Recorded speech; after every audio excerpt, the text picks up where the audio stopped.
You're listening to Ill Poet Society. Bismillahirrahmanirrahim.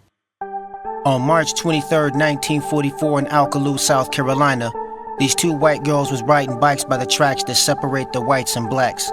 They was looking for maypop flowers, but within hours they came up missing. Wishing that I had never told the sheriff that I had seen them, the white girls' bodies turned up the next day in a ditch not too far from where I stay. I was even part of the search to find them, but I found myself being blamed for the murder of Betty June Binnicker and Mary Emma Thames, ages 11 and 8. I began to panic as the white folks' rage raced at a pace too swift for me to even contemplate getting someplace safe. And before I could even count to 5, I heard somebody say the nigger boy was the last one to see him alive. I wanted to run, but my feet couldn't move. So I couldn't run, and there was no point at this point because I was quickly surrounded by a white mob with guns.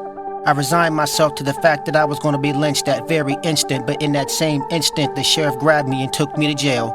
My name is George Junius Stinney Jr., and I'm being arrested for the killing of Betty June Binnicker and Mary Emma Thames, ages 11 and 8. The mob followed us all the way to the jail. Meanwhile, I'm crying for my life and wanted to see my mother, cause I wasn't guilty of nothing but being in the wrong place at the wrong time while being the wrong color. Small for my age, I was slightly built, but the interrogation proceedings began with a bunch of questions centered around the presumption of my guilt.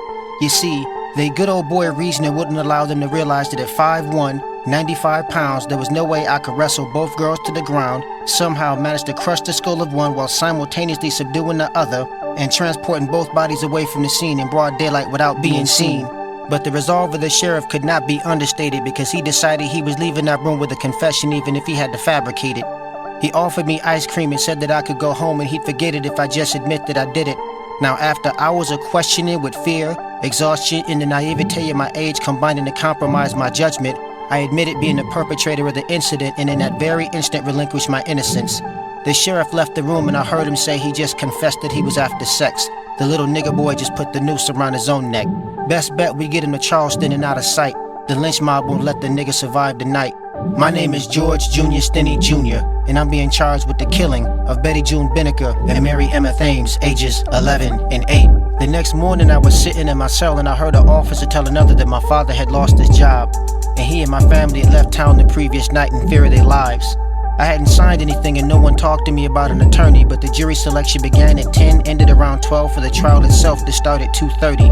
I couldn't do no bargaining and I wasn't in a position to, and that's probably how my defense attorney ended up being the county tax commissioner. Now, blacks were not allowed in the courtroom, so you know there were none on the jury. Quick, fast, and in a hurry with no witnesses, transcripts, written confession, or evidence. After 10 minutes, I was sentenced to death with no hesitance. My name is George Junius Stinney Jr., and I have just been convicted of the double homicide of Betty June Binnicker and Mary Emma Thames, ages 11 and 8. By the time June 16th came, I resigned myself to the fact that I was going to die and convinced myself that I was not going to give them white folks the satisfaction of seeing me cry. Of this crime, I'm innocent. I done said it from the beginning, and my contention is not diminished one bit by your bigoted justice system or a death sentence from an all-white jury that deliberated my innocence for a whole of 10 minutes. I grabbed my Bible, and the guards walked me down the hall. A door at the end of the hall is all I saw. I walked in the room and handed the attendant my Bible and took a seat. But I was so small, the straps kept falling off and sliding down around my feet.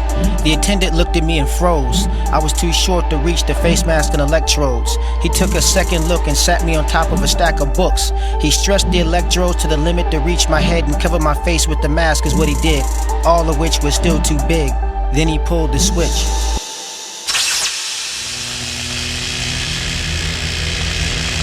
My body convulsed and twitched so much that my head came from under the bonnet, exposing my smoking nasal cavity and sizzling vomit. After 4 minutes, he turned off the power and my head lay tilted, with a sunken face, singed hair, and an eye missing. I'm sharing this with you so I'm not forgotten and the justice system is held accountable and in shame. Even though I may be long gone, don't give up trying to clear my name. My name is George Junius Stinney Jr., and I was executed for the double homicide of Betty June Binnicker and Mary Emma Thames, ages 11 and 8. And to this day, at 14, the youngest ever to be executed in the United States.